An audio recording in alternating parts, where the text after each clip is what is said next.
is BTV, your home for memorable. On and off rain once again tomorrow with some heavy downpours at times. Also a few thunderstorms and gusty winds. And once we're done with the rain, we'll have another big cool down. I'll have a look at exactly how cold it will get coming up. Right now on News Channel 6. Also ahead, tree talk is causing controversy in a local neighborhood. Why people in Grovetown are frustrated with the HOA. We'll take you to the meeting. And a local medical supplier is closing. How you can still get access to the items you need. As your news at 10 starts now. Live from Television Park, this is WJBF, News Channel 6 at 10 on MeTV. Good evening, everybody. I'm Brad Means. Thanks for joining us. As coverage you can count on begins with major news out of the new tonight. The Columbia County Sheriff's Office says a missing man has been found. 69-year-old Clarence Williams had not been seen or heard from since this morning. Last seen driving a white 2017 Ford Explorer. But according to a post on the Columbia County Facebook page, tonight Williams is safe. And they found him. And this just in, the Richmond County Sheriff's Office responding to a deadly accident on Murphy Road at Milledgeville Road. A pedestrian hit and killed. They were actually riding a bicycle. The person who hit him drove away. We'll keep you updated on that investigation. But first, we do want to check our weather, and for that, we want to check in with our chief meteorologist, Jenna Petracci. Rainy night out there. Yeah, a little bit of rain still on Live Viper 6. It's all very light activity, though. No thunderstorms, and it's mostly north of I-20. So we're seeing rain in places like McDuffie, Wilkes, Lincoln, McCormick County. Most of Augusta and Aiken dry this evening, but more rain will be on the way overnight. There's a look at Washington, Lincolnton, McCormick, pretty much widespread showers up there in the northern half of the CSRA, but Aiken is dry. Here's a look at our Terry Lambert Hyundai Skyview cam from the Amentum Center.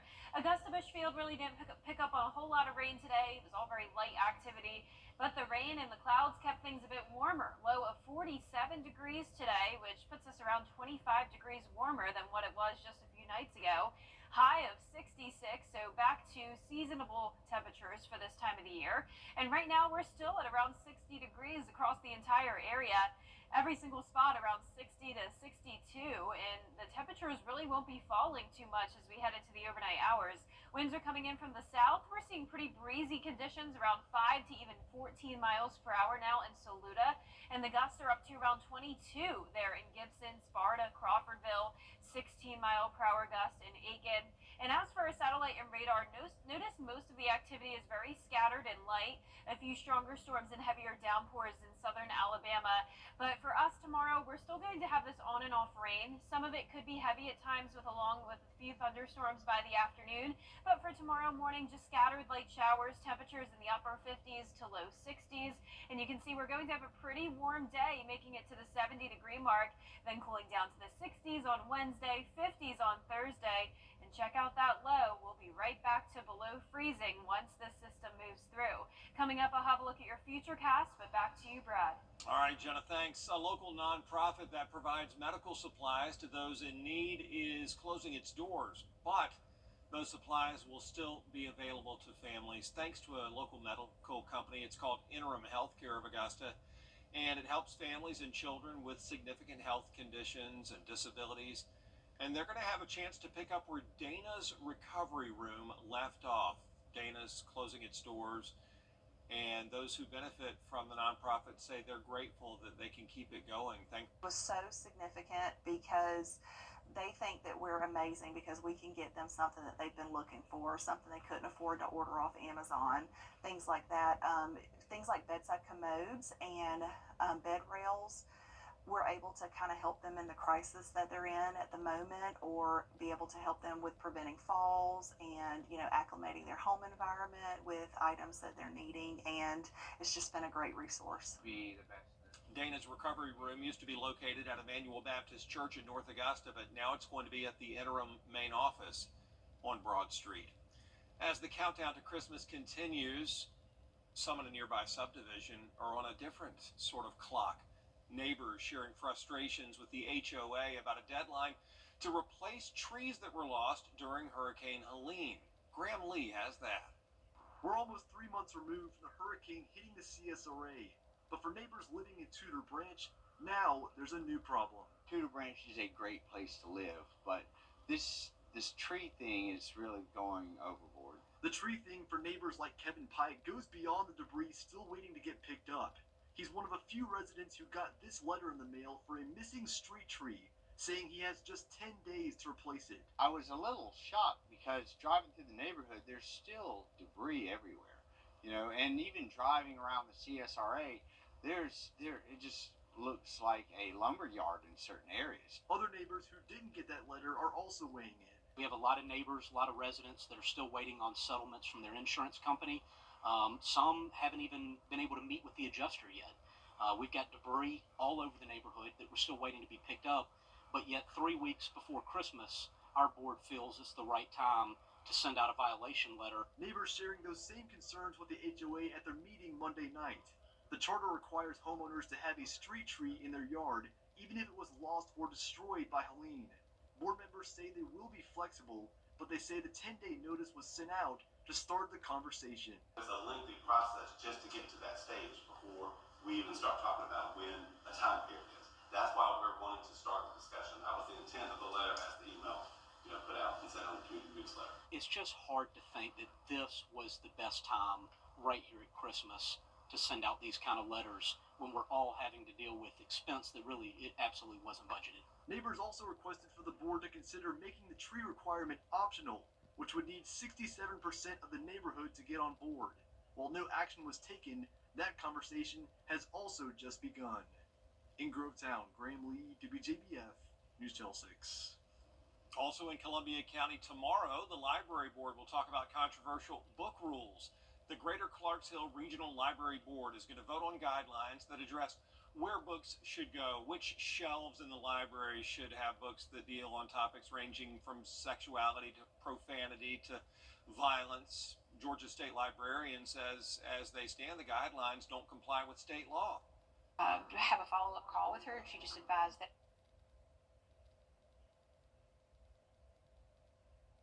on that particular issue. So that's the path that we are going down. Going forward, we feel certain that the guidelines that we have in place will work now that the appropriate policies and procedures are in place. Tomorrow's meeting is at the Columbia County Library starting at 11 a.m. Augusta leaders want to update you on hurricane recovery efforts tomorrow. Mayor Garnett Johnson, along with the city administrator and elected leaders, will host the first of 2 town hall meetings. It's at Warren Road Community Center and starts at 6 tomorrow, just to bring you up to speed on what's complete and what still needs to be done, and they'll answer your questions. And we'll be near 60 degrees tonight with some scattered showers overnight through Tuesday morning. Then some heavier downpours and thunderstorms possible Tuesday night as we head into Wednesday. The wind dust picking up the pace and then a big cool down coming our way Thursday. I'll have your full Viper 6 forecast when we return. Taking the view. The evening's glisten in the moon. Give life its Christmas. What else to do?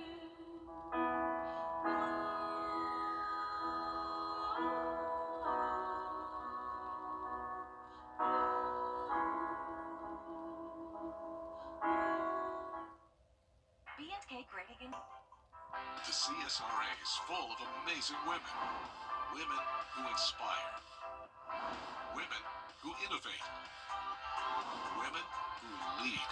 That's why News Channel 6 brings you Women to Watch. On the last Wednesday of each month, News Channel 6 recognizes local businesswomen who are making a positive impact in our community. Nominate someone today at WJBF.com. Sponsored by Goodwill. Now, your most accurate forecast with WJBF Live Viper 6. Welcome back. We had some fun on Friday night here in the WJBF Weather Center. I had 2 very special guests. Paisley and Ava. They're local homeschool students to the CSRA, and they got to not only watch the 7 o'clock newscast live, but they got a chance to give their own weather forecast. You can see them on the green screen there. And then, of course, we played around with some Christmas graphics, including augmented reality, which you can see there. They were so sweet and so much fun to have here. So thank you so much to Paisley and Ava and their moms for coming by the studio on Friday.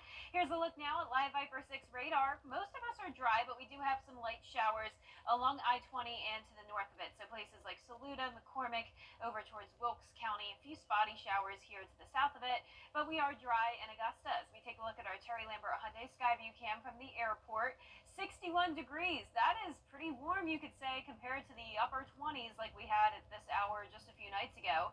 South wind of 5 miles per hour. Dew point pretty high at 59. And around the CSRA, we're very consistent. So we're seeing a lot of temperatures around that 60-degree mark. We have a warm front to the north of us. That's why we warmed up today. Low pressure headed our way. So there's still more rain to come, and we'll be watching that for a Tuesday. So light showers in the morning, then some thunderstorms possible in the afternoon as temperatures climb to that 70-degree mark. Now, when it comes to severe weather, I'm not concerned. Notice we have a marginal risk, which is the lowest threat of severe weather just to the south and west of us. But for our area in the shaded light green color, that is just some weak thunderstorm activity possible. So we're talking a few rumbles of thunder, a little bit of lightning, but nothing to be concerned about. So tomorrow morning at 6 a.m., most of us will be dry, but we will see some isolated showers, and that'll be the case throughout the day. Then as we go into around 10 o'clock Tuesday evening, that's when more widespread rain will be here. We will be watching for the possibility of some minor flooding. Also notice some of that winter weather up towards the north of us, maybe even creeping into northern Georgia. But for us, this is all just rain because, of course, it is warmer. And then as we go into Thursday morning, back to clear skies, sunshine, and that's when it'll be feeling like it could snow with temperatures back down into the upper 20s eventually. But here's a closer look at home tomorrow at 5 a.m. Just those scattered light showers, some heavier downpours possible here and there. Then once we have the heating of the day, we'll have the fuel for some thunderstorm development. But notice here it's really still not looking that promising when it comes to anything too significant to really put a damper on your plans on Tuesday. It really comes in late at night. This is 11 o'clock in the evening on Tuesday, and that continues through Wednesday morning.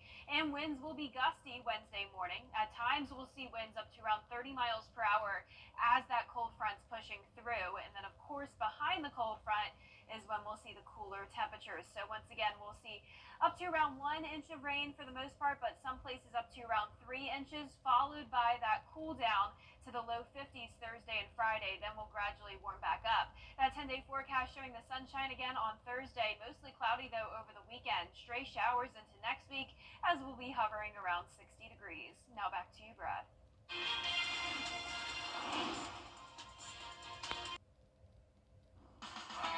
Now, WJBF sports coverage you can count on. The high school football season still lives on for the Burke County Bears, who are heading to Atlanta for the 2A state title game. The Bears knocked off Rockmart 35-22 on the road, improving to a 13-1 record. Burke County continues to be a force on the ground, finishing out the game with 278 rushing yards, making it their 5th consecutive game to do so. Their offense has averaged 43 points per game, and now they set their sights on finishing out the season with the state title.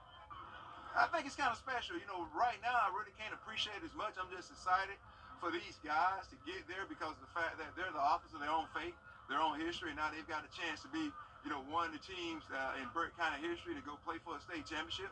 So I'm really excited for those guys. Hey, being a Burke County Bear, going to the Dome and taking those guys there as a head football coach, what a feeling. But right now, I haven't had time to think about it. The Bears will play Carver for the state championship kickoff set for December 17th at 4 p.m. in Mercedes-Benz Stadium. Burke County not the only team vying for a state championship. The Barnwell War Horses are playing this Thursday for this 2A state title in South Carolina. The War Horses are coming off a 37-14 victory over Manning. They'll be practicing in Columbia on Tuesday. Then they'll hit the road to South Carolina State University to play Clinton at 2 p.m. And the College Football Playoff Committee announced the 12-team playoffs. Georgia's SEC championship victory over Texas awarded them a first-round bye. and the number 2 seed. The Dogs will await the winner of Notre Dame and Indiana in the 91st annual All-State Sugar Bowl.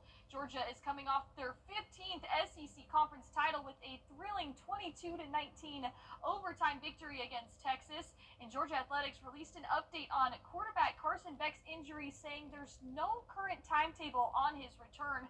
They'll be making their 12th Sugar Bowl appearance and 28th consecutive bowl appearance, the longest active streak in the country. Kickoff set for New Year's Day, 8:45 p.m. on ESPN.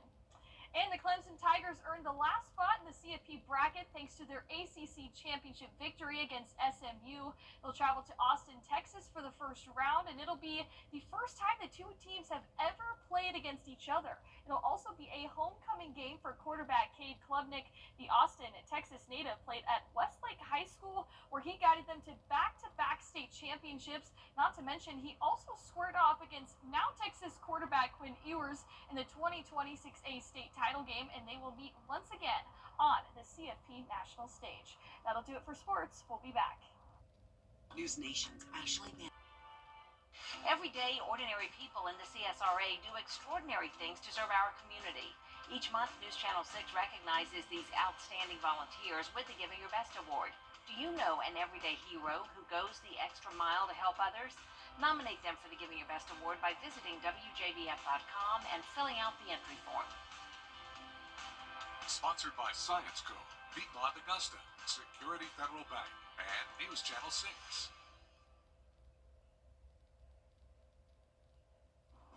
And last but not least, Christmas in lights. A whole lot of them. Here's David Muir with the story. Tonight in Macon, Georgia, it's beginning to look a lot like Christmas. Look at this, families gathering together downtown, 1 million Christmas lights. So many coming from miles away, even from other states, just to see this. Children, families, the dog, Santa too.